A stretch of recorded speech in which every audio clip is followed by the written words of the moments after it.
السلام علیکم. زه یم ستاسو ورور ربیټ خان. ملګرو دې سیټ ته به تاسو ته ښکاري ریمبو. د ریمبو دا ښکلې خبرې واورئ او مخکې ملګرو سره هم شیر کړئ. ډېرې ښکلې خبرې کړي. نو راځئ د ریمبو دا خبرې لږې شانتې ورو. یو ځای کې چې کښېني چاته وایي لږې اوبه را پاسه وایي شابه ځه دې ګیلاس باندې اوبه مه څښه پاسه شابه ځه. نو هغه زندګي خلاف چاته څوک د ځان سره روټۍ ته نه پرېږدي و د خدای بنده. نو ته د خدای څنګه بندې چې تا نه یو انسان کرکه کوي نو دا درنه پسه کوي. ولې درنه کوي؟ ستا د عمل د سړیتوب نه دی که نه. زما د عمل د سړیتوب نه دی که نه.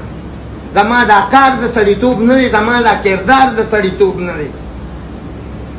نو چې زمونږ کار او کردار او زمونږ ژوند او زمونږ هر یو انسان یې په هغه باندې ټول کام یادېږي. وایي یو ځان شرموي یو ټول کام شرموي. موږ ورپسې موږ هغه کام پسې م راغشتي وایو صبر وکړه زمونږ خو لکې وشوې صبر وکړه چې دې کام لم ځان له لکې وکړو. و بدبخته و نیکبخته نو دا